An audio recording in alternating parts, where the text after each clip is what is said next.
Raffaele അഭയാർത്ഥി ക്യാമ്പിന് നേരെയുള്ള ഇസ്രയേൽ ആക്രമണത്തിൽ 40 പേർ കൊല്ലപ്പെട്ടു. ടാലസ് സുൽത്താനിലെ ക്യാമ്പുകൾക്ക് നേരെയായിരുന്നു ഇസ്രയേൽ ആക്രമണം. ആക്രമണത്തിന് ഇരകളായവരിൽ ഭൂരിഭാഗവും സ്ത്രീകളും കുട്ടികളുമാണെന്ന് അൽ ജസീറ റിപ്പോർട്ട് ചെയ്യുന്നു. ഞായറാഴ്ച രാത്രിയാണ് ഇസ്രയേൽ അഭയാർത്ഥി ക്യാമ്പിന് നേരെ ആക്രമണം അഴിച്ചുവിട്ടത്. പ്രാദേശിക സമയം രാത്രി 8:45 ആക്രമണം നടന്നത്. അപകടത്തിന് 2 ദിവസം മുമ്പെടുത്ത ആകാശ ദൃശ്യങ്ങൾ പ്രകാരം നൂറുകണക്കിന് അഭയാർത്ഥി ടെന്റുകൾ ഇവിടെയുണ്ടായിരുന്നതായി വ്യക്തമാണെന്നും അൽ ജസീറ റിപ്പോർട്ട് ചെയ്യുന്നുണ്ട്. അഭയാർത്ഥി ക്യാമ്പിലുണ്ടായിരുന്ന നിരവധി ആളുകൾ ജീവനോടെ കത്തിയെരിഞ്ഞെന്നാണ് റിപ്പോർട്ട്. ജബലിയ, നുസറേത്ത്, ഗാസ സിറ്റി എന്നിവിടങ്ങളിലും ഇസ്രയേൽ ആക്രമണം നടത്തി. 24 മണിക്കൂറിനിടെ ഗാസയിൽ ഇസ്രയേൽ നടത്തിയ ആക്രമണത്തിൽ 160 പേർ കൊല്ലപ്പെട്ടു. റഫേൽ നടത്തുന്ന ആക്രമണം ഇസ്രയേൽ ഉടൻ അവസാനിപ്പിക്കണമെന്ന് കഴിഞ്ഞ ദിവസം അന്താരാഷ്ട്ര നീതിന്യായ കോടതിയുടെ ഉത്തരവിട്ടതിന് പിന്നാലെയാണ് ഇസ്രയേൽ ആക്രമണം കടുപ്പിച്ചിരിക്കുന്നത്.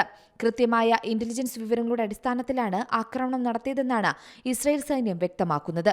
അന്താരാഷ്ട്ര നിയമപ്രകാരമുള്ള നിയമാനുസൃതമായാണ് ആക്രമണം നടത്തിയതെന്നും 2 മുതിർന്ന ഹമാസ് ഉദ്യോഗസ്ഥരെ വധിച്ചതായും ഇസ്രയേൽ സൈന്യം പ്രസ്താവനയിൽ പറയുന്നുണ്ട്.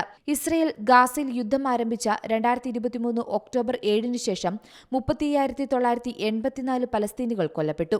80,643 പേർക്ക് പരിക്കേറ്റതായും റിപ്പോർട്ടുകളുണ്ട്.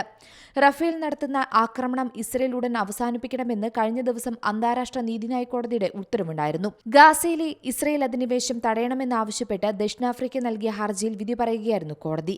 കൂടാതെ ബന്ദികളെ ഹമാസ് നിരുപാധികം വിട്ടയക്കണമെന്നും കോടതി ആവശ്യപ്പെട്ടു. റഫ ആക്രമണം പലസ്തീനികളുടെ സ്ഥിതി കൂടുതൽ പരിതാപകരമാക്കി. കരയാക്രമണം കാരണം അഭയാർത്ഥികളാകുന്നവരുടെ എണ്ണം ഇനിയും ഉയരും.